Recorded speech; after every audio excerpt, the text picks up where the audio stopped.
Shalom bien-aimé, que la paix et la grâce de notre Seigneur Jésus-Christ soient communiquées. Je suis la servante du Seigneur Jean. Nous continuons avec notre thème qui a pour but de dévoiler, révéler les ruses de l'ennemi. Ces ruses-là qu'on ne voit pas toujours, ces ruses-là qu'on ne discerne pas toujours.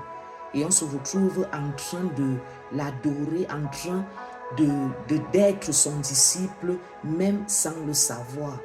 Et une autre ruse qui est là, qui agit et qui est devenue comme une pratique normale, que les gens trouvent normale, c'est le fait que l'homme soit considéré comme un animal et parfois même pire qu'un animal. Voilà comment le diable voit l'homme et voilà comment le diable traite l'homme. Pourtant, quand nous repartons dans l'histoire de la création, nous voyons que de tout ce que Dieu a créé, de toutes les créatures que Dieu a amenées à l'existence, la seule créature que Dieu a créée à son image et à sa ressemblance, c'est l'homme. Il va faire l'homme à son image, il va faire l'homme à sa ressemblance. Et il ne va pas s'arrêter là, Dieu ne va pas s'arrêter là. Il va donner à l'homme le pouvoir de dominer sur les créatures sur la terre. Et nous voyons même une autre chose qui vient renforcer cette domination, c'est que c'est à Adam que Dieu confie la responsabilité de donner les noms aux animaux. Donc tous les noms que tu connais, que les animaux portent, ont été donnés par Adam. Dieu l'a créé à son image et à sa ressemblance. Autant de choses qui nous amènent à comprendre pourquoi le diable va amener l'homme à pécher. Parce qu'il savait que quand l'homme va pécher, comme cela a été son cas, il va perdre sa place, il va perdre la domination, il va perdre les faveurs et les privilèges que Dieu lui avait accordés. Le niveau où Dieu l'avait placé, il va dégringoler de là, il va tomber de là, il va devenir un homme déchu, comme lui il est devenu un ange déchu. Et à partir de là, bien-aimé, l'homme va ancrer dans cette déchéance qui arrive, que nous voyons, que nous constatons jusqu'aujourd'hui. C'est-à-dire que l'ennemi va premièrement amener l'homme à se considérer lui-même comme un animal, à se mettre au même niveau qu'un animal. Et pendant que j'étais en train de méditer sur cette chose, je demandais au Seigneur comment cela se fait. Bien-aimé, et le Seigneur m'a amené à comprendre toutes ces pratiques dans lesquelles nous voyons les hommes se vaucrer, toutes ces pratiques dans lesquelles nous voyons les hommes se sentir tellement à l'aise, ce sont des pratiques que l'ennemi a amené l'homme à développer et qui le réduisent, qui l'avilissent, qui le réduisent au rang d'un animal.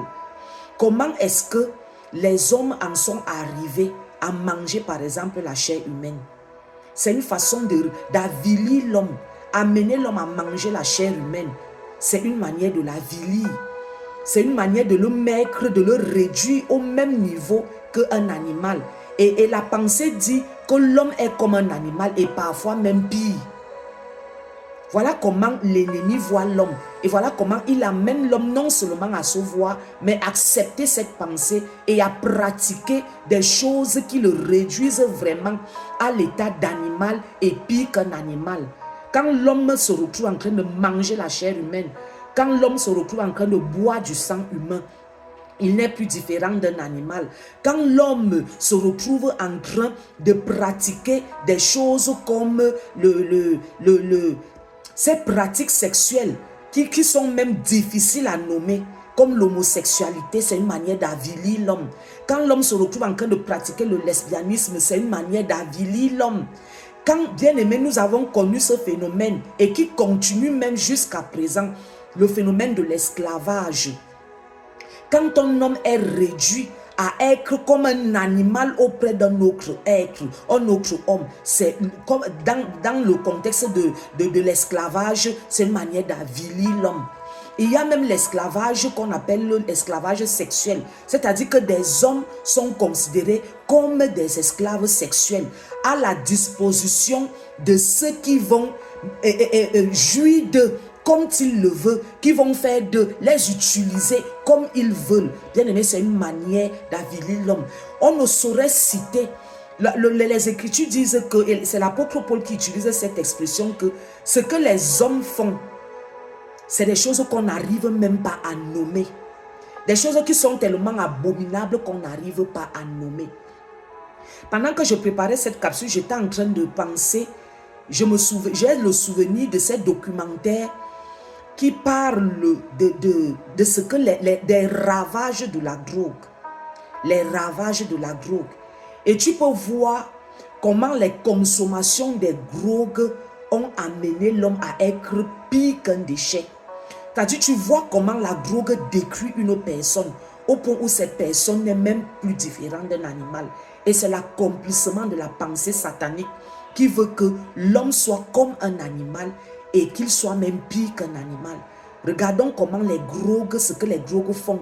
Regardons comment les drogues détruisent. Au point où une personne qui était normale devient maintenant un fou à cause de la drogue. Regardons ce que les boissons alcoolisées font aux gens. Regardons comment quelqu'un peut boire jusqu'au niveau de perdre la conscience et de se retrouver dans une rigole. C'est-à-dire que Satan a créé, a fabriqué des choses, a mis sur pied un système de destruction que l'homme lui-même va utiliser, va lui-même prendre pour s'auto-détruire.